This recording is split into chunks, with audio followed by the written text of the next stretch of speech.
Answer की जारी हुआ उसमें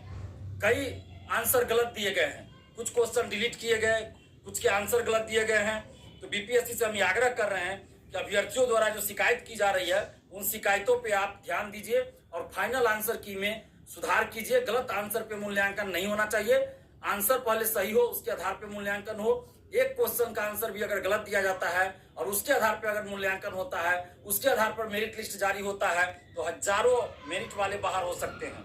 एक नंबर के चलते,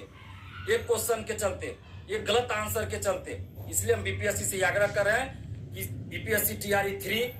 के फाइनल आंसर की में जहां भी गलतियां हैं उसे सुधार किया जाए। 11 12 का जीएस का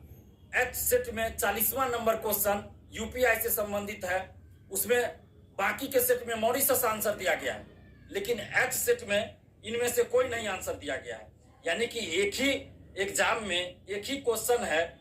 और अलग अलग सेट है, लेकिन क्वेश्चन एक ही है, तो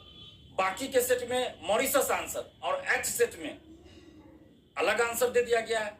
तो एक्ट सेट वालों के साथ तो अन्याय हो जाएगा। इसलिए हम बीपीएससी से आग्रह कर रहे हैं कि आप इन चीजों को देखिए और जहां भी गलत आंसर हो गया है उस आंसर को सुधार कीजिए और अभ्यर्थियों के साथ न्याय कीजिए। गलत आंसर पे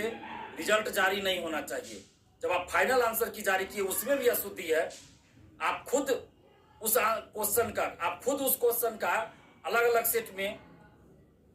मॉरिशस आंसर मान रहे हैं और एक्ट सेट में इनमें से कोई नहीं मान रहे हैं, तो आप तो खुद बता रहे हैं कि कोई तो गलती होगा, दोनों तो आंसर सही नहीं हो सकता, जबकि क्वेश्चन एक ही है और दो एक ही क्वेश्चन का अलग अलग आंसर कैसे हो सकता है। इसी तरह अन्य वर्गों में भी इस तरह की बातें हुई है कि कुछ आंसर गलत दिया गया है। बीपीएससी से हम आग्रह कर रहे हैं कि बीपीएससी टीआरई 3 में जहां भी गलत आंसर दिया गया है उन सभी को सुधार किया जाए और सही आंसर पर कॉपी का मूल्यांकन हो, ओएमआर का मूल्यांकन हो और उसके बाद मेरिट लिस्ट जारी हो, सही आंसर पर मेरिट लिस्ट जारी हो। और 17वीं बीपीएससी में फॉर्म जो भराया जा रहा है उसमें एडिट का एक मौका, सभी चीजों को, सभी सूचनाओं को, सभी विकल्पों को एडिट करने का एक मौका जरूर दिया जाए ताकि अभ्यर्थियों के साथ न्याय हो सके।